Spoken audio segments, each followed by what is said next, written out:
what do you think is the critical characteristic for a person to have to become this entrepreneur?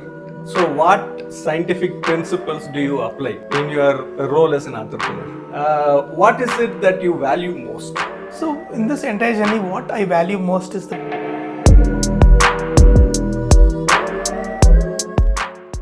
Hi Vivek, how are you? I am good, sir. Very glad to be here. Welcome to Startup Podcast. Always a pleasure to come here again and again and again. Thank you for being part of our community, important part of our community. Yeah. So I request that you introduce yourself first to the viewers, and I'll be giving an introduction, but let your version of your introduction be there too. Yeah. Sure, guys. So very short introduction about me. Okay, what I always see myself is I see myself as a scientist entrepreneur. Someone who wanted to be a scientist and then went to Singapore, Nanyang Technology University, National University of Singapore to do my master's and PhD in biomedical engineering there. Wanted to be a scientist like, professor, doctor. Yes, I'm a doctor now still. But, got exposed to the academic spin-off culture there where, scientists are encouraged to spin off companies and do startups. Government funds it, encourages it. And that started off my journey into entrepreneurship. So I kind of founded one company in Singapore, which is funded by Antler and part of Entrepreneur First cohort as well. It's now incubated in one of the most prestigious, Singapore forums, the Block 71 Singapore under National University of Singapore. So we are an NUS incubated company, National University of Singapore incubated company, which is funded by Tata Trust. So that is kind of my scientific work, which I kind of work parallelly. But my main startup now is we are into AI-powered CCTV intelligence. So basically imagine a CCTV camera in your house, your store or anything, we run AI on top of it to make it smarter. So you can count people, it can tell you whether someone is moving stuff, someone unauthorized is entering, etc, etc. So imagine your your CCTV camera as a security guard, store manager, data scientist, everything. That's how we work on. Yeah. Great, beautiful journey. I've always seen that people who can teach cannot do, and people who can do cannot teach. So it's a very rare combination that we get people like you who started as an academic and went on to be an entrepreneur, but still have the passion to teach.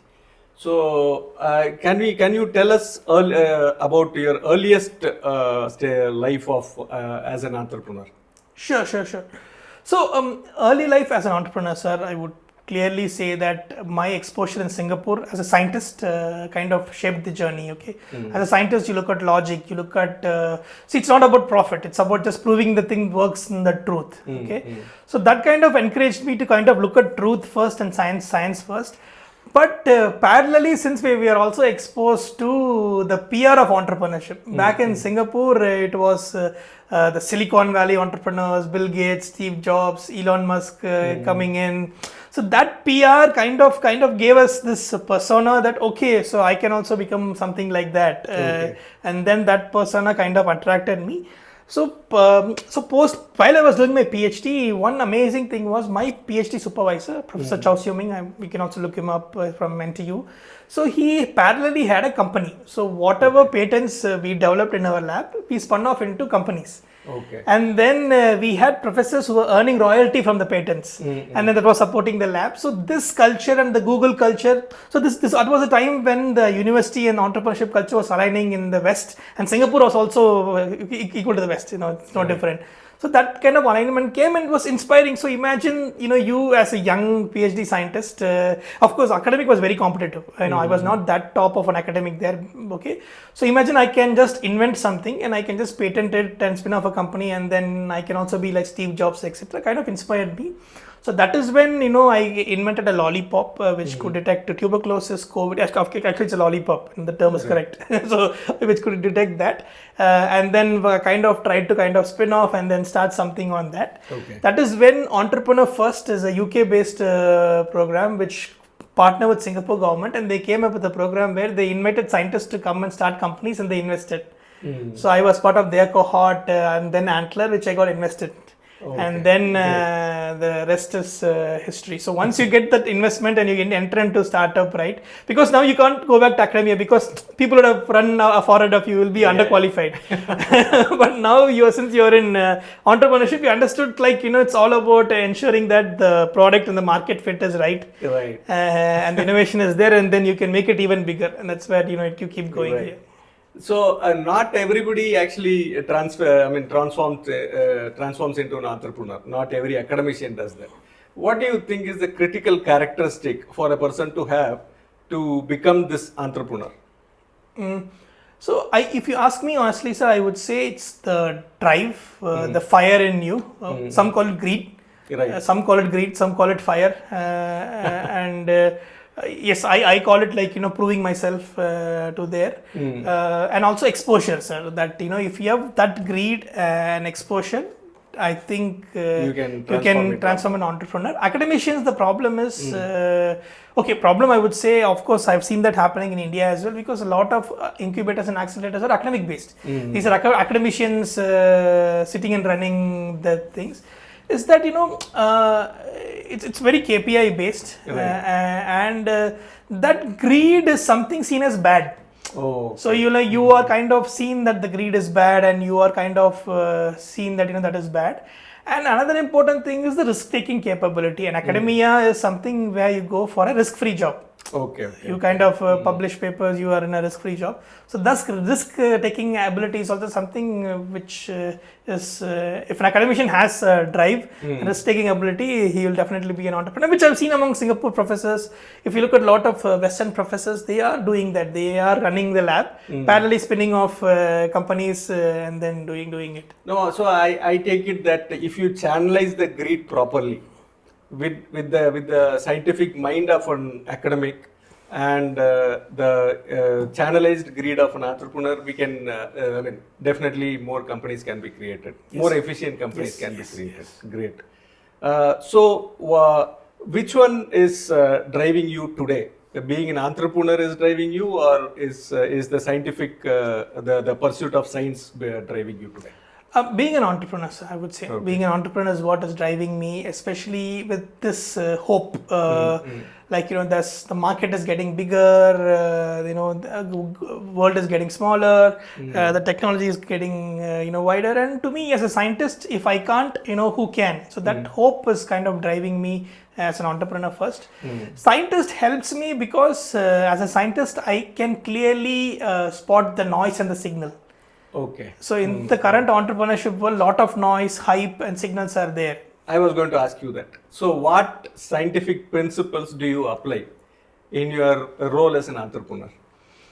Actually, there's no complicated answer, sir. Socrates invented this long time ago. It's called the Socratic method.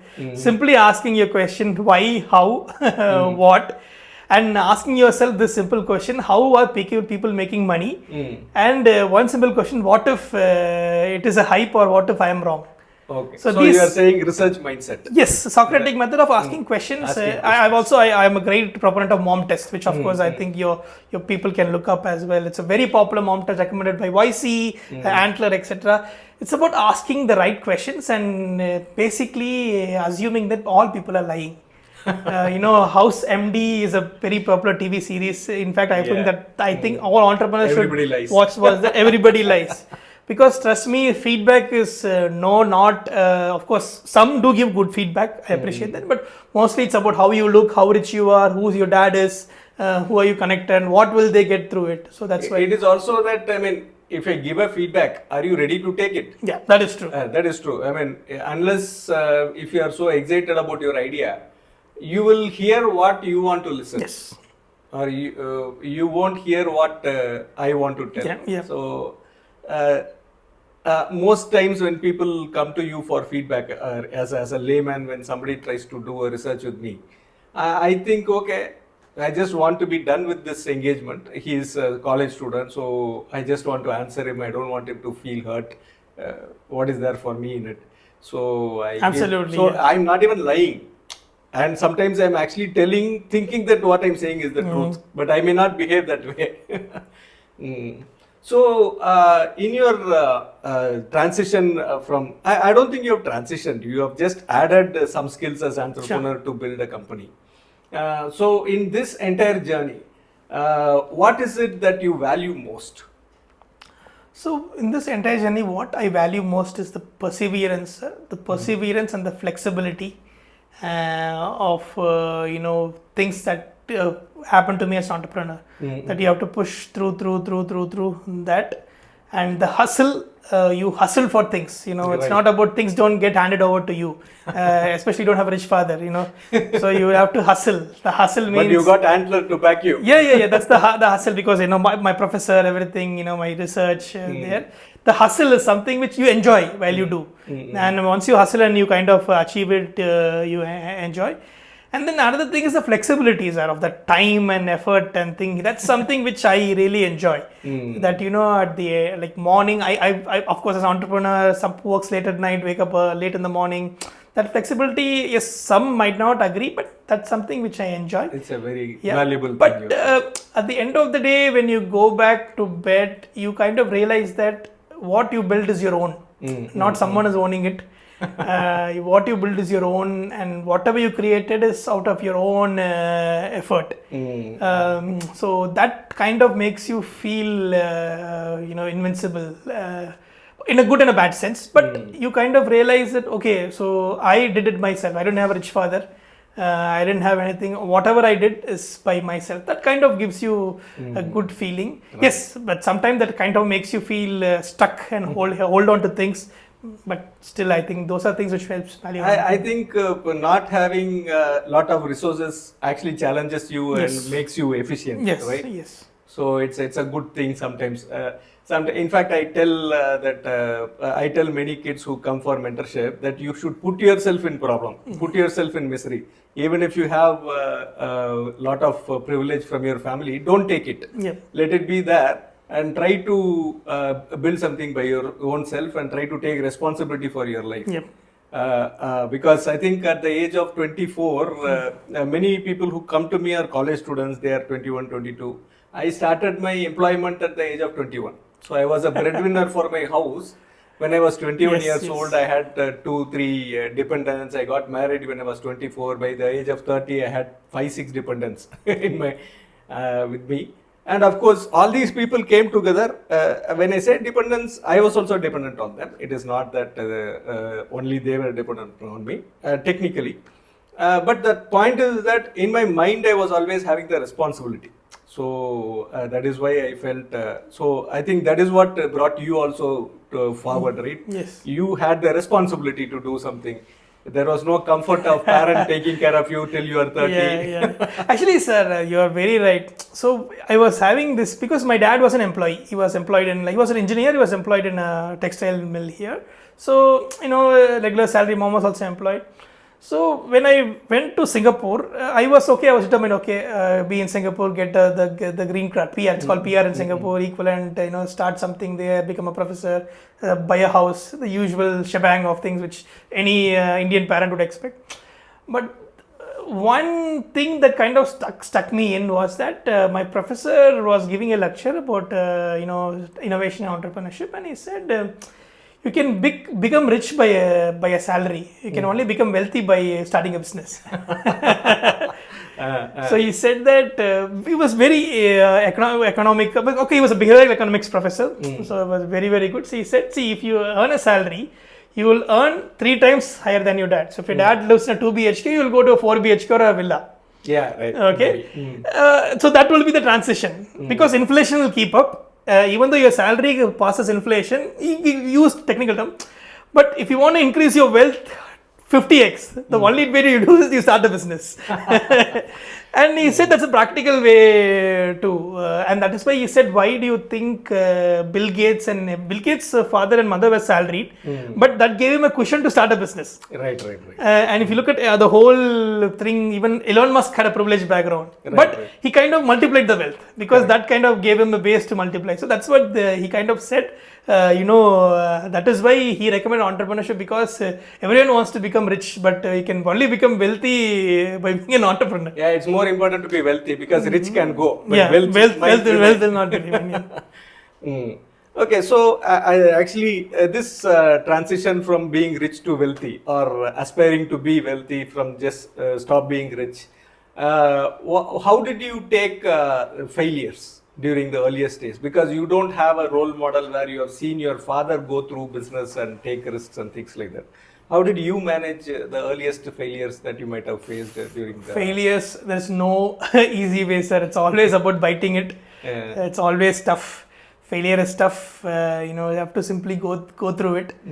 So one thing I did was just go through it. Whatever phase it is, go through it. Co-founder breakups, investor angry, investor pulling out. Just go through it. Right. And that's something, because yes, there are many advices out there about dealing with failures, perseverance, etc., etc. But I think the best advice is going through it. One way I went through it is I look at my past achievements. Okay. So whenever failure kind of still worries me, I look at the newspaper cuttings of my lollipop idea and others, and then I feel like, okay, been there, done that, it happens. So you just this too shall pass. This too shall pass. That's the kind of attitude I have. I think most entrepreneurs kind of do that somehow. Somehow they kind of pass through it. So each one has to figure out his way of going through it. Yeah, and then go through it. But most entrepreneurs I've seen never lose hope. They either get frustrated, irritated. Right. They go on Twitter, they go on ranting, etc., etc. But most entrepreneurs, they've never lost hope. In fact, the entrepreneurship comeback, even if they transit from entrepreneurship to job, the comeback is very high. I would say 80% of them will come back in another 3 years to start something on their own. Right. Or at least in their company, they'll start something on entrepreneurship.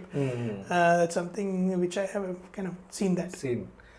See, there is always a gap between or a small line between being foolhardy about an idea and being perseverant about an idea, right? If you are actually believing in a wrong idea or in the wrong concept or wrong process of an idea, however perseverant you are going to fail.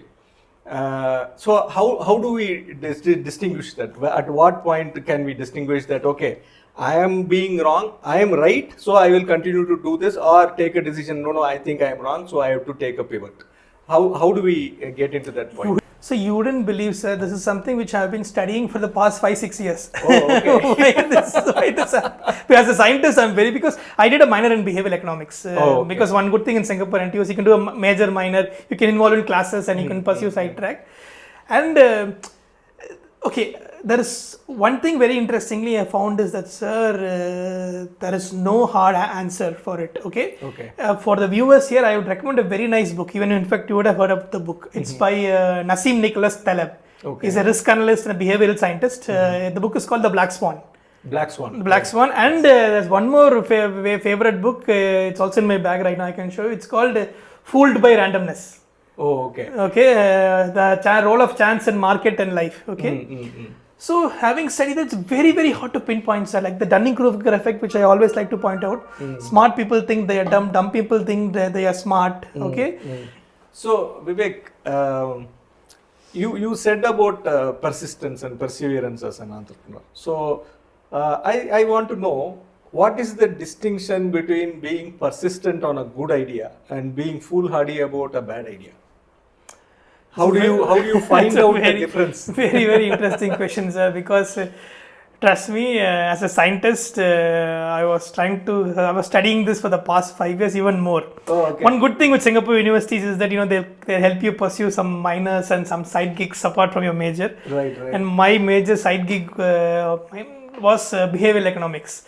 Studying behavior in terms of economics and others. And of course, I don't want to be very academic here. In short, I came across some interesting ideas by this famous author called Nassim Nicholas Taleb. Black Swan, he has this popular book called Black Swan. And he's a risk analyst. And then even I think I will also have a book with me.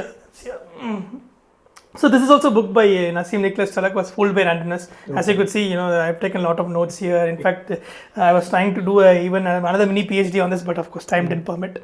So basically this book and other thesis, I kind of really associated the Dunning-Kruger effect, which I was mentioning previously, sir, that smart people think they are dumb and dumb people think they are smart. And that is how the real market is. Right. to me, it feels like perseverance and foolishness. The only distinction is the luck factor there. The only, and as this book rightly says, the fooled by randomness, which as a PhD, I can completely understand and endorse the logic of thought by Nicholas Taleb. Luck is something which clearly distinguishes luck, randomness, clearly distinguishes between success and failure. It's actually not even hard work. I've seen hard-working, good ideas, fall flat. If you really understand the history of human business, you can really understand hard-working, good ideas falling flat. But somehow dumb ideas, and one good example is the Kardashians, Kim Kardashian and others. You never understand how this thing took off, and things not going and doing there. So luck and market need are major factors, but market need itself sometimes is influenced by a lot of factors. It's about what people like, what people don't like, and one very famous thing I like to quote is the nano example in India. It's on paper, if you look any business proposal to a VC, Tata Nano, everyone would have loved it. Everyone would have funded it, because imagine large market, burgeoning burgeoning middle class, cars, etc., and a cheap car. But then when the market was, governments were apparently bribing Tata to come and open up factories in their states, if you have heard. But it completely failed, because one small perception factor really kind of turned things around there. So these are things which makes me think that, you never can predict. And if you look at mathematically, statistically, it's very hard. Okay, you can do some right steps based on hindsight or others. Okay, but at the end of the day, success is, to me, purely randomness with some factor. So we don't even have to go to success. Till what time? Is there a way that I can decide, okay, I think I have tried enough?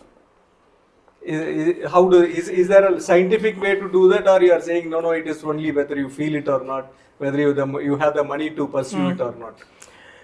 My professor in Singapore came up with a very good example on this, sir. Okay, so he said, when is enough is enough. Say if you I showed the curve and all, right, when you think, if you fall down, okay, and there is nothing, and you break your head, that is where you should think whether you should really kind of continue or not. Some people, when they fall down, there is a safety net which will catch them. Then you can take small risks. Okay. I'll tell you one good example. My parents worked hard and got some rental income so that I don't go hungry. Right. So I have that safety net. Okay. But for some, there is a trampoline. Okay. Even if they fall, the trampoline will bounce right them up, and then they'll start a new venture. So those people should take a lot of risks, and that is what happens in the market these days. So if you really look at behavioral economic based studies, I'm not talking about all the Shark Tank studies you want to do in the market. Look at some real economic studies. Successful entrepreneurs are actually second generation entrepreneurs. Okay, and then they all come from a posh family. They don't, of course, when I say posh family, they had a safety net at least. Bill Gates, Elon Musk, if you look at a lot of people, they had a safety net at least. Of course, there are hardly one or two who became good, like Mark Cuban or, the other Shark Tank founders. But those are exceptions. There's a very popular saying, exceptions, not examples. For every one Mark Cuban, there'll be 100 none who didn't make it. But for every 100 Bill Gates, there'll be at least 5 or 10 who will now in the top position, IBM, etc. So these are things which we kind of understood, and that is where you have to come on reality check, and that is where governments should step in, and that is where governments also doing nowadays. For example, in the Western countries, they have a safety net. Even if you are unemployed, the government takes care of everything. You can bounce back. Singapore also something like that. They give you a bankruptcy fund for you to go and start again, support, etc. But I think in countries like India, there is no safety net at all. The safety net is frugality, right? Yes. I mean, you can live frugal in India and still survive.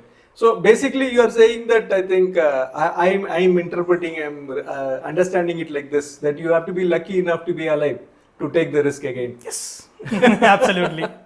Right. Okay. Awesome. So, is there any specific advice that you would give to a startup founder? I wouldn't want to address the people who have already figured out something, people who have already created a company or something like that. Can you tell me exactly? I'm imagine that I'm an early stage aspirant, okay, and I want to become an entrepreneur. I'm still in college, or I've just come out of college. I'm working somewhere, and I really want to do a business. But the problem is, I'm very intelligent and I have 10 ideas, and I don't know which idea to pursue. So, how to choose from which idea I should pursue? Okay, that's a very good question, which I don't think anyone would have had the answer to it. Lot of factors. One thing I would recommend is whatever your gut says, go with it. Because your gut is the best integrator of all data. I'm as a minor, of course, I'm not I'm a behavioral economics specialist. As a minor in behavioral economics, your gut is a summation of your experiences, what you read, what you have been through. So trust your gut, okay. And then go with it. But ask yourself this question: is my gut reliable or not? So one way to do, I always kind of clearly point it out to entrepreneurs is what kind of media are you interested in watching? Okay.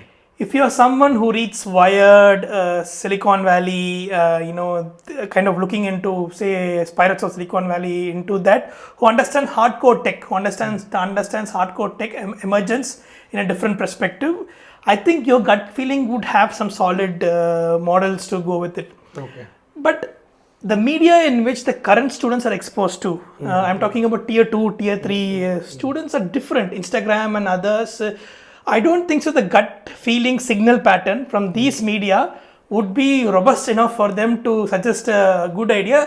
That is a job for us and other policymakers to ensure that they are exposed to brilliant examples of gut and others. Okay, I'll tell you one example: Shark Tank. Okay, do not put rich fathers. बाप का पैसा का बोला को मत. I mean, don't put those people in Shark Tank. Okay, put people who have made it from big, so that the kind of media you get exposed to is different. And then one thing I am also very worried about with the tier 2, tier 3 students, the kind of exposure they have to innovation is Shark Tank video. Just make something, sell D2C brand, make a water bottle, make something. Innovation component is not there. Maybe I'm scientist, I am biased. But I feel like an innovation component with much more elaborate tech and others will have higher chance of success. So can I say that, okay, even before you think that you have to do a startup, read a lot. Expose yourself a lot. Read, talk, etc. Do not stick to your local Shark Tanks and others. Watch Dragon's Den. Watch Angel's Gate. Watch others. Read Wired. Of course, read your local business newspaper to read the local business too. But that wide variety of perspective is where I think will really help. And one thing I have noticed, sir, is that one amazing thing in Antler EF, successful entrepreneurs are always avid readers. So I think many and of they us they keep reading magazines, articles every time. Yeah. Oh, okay. Magazines and articles say successful entrepreneurs I have known who have kind of built companies, exited companies, etc. are avid readers. They always have a reading time or a reading thing. Okay. So so this is one of the foundational skills of an entrepreneur, yes, if I may. Okay. Basically, exposing yourself constantly so that you can address the change and you can understand the market well. Amazing. So I think we have taken a lot of time from you, Vivek. Thanks for your time today with us. Thank you. And looking forward to be having more conversations with you like this. And nice meeting you. Thank you, sir. Thank you. Bye.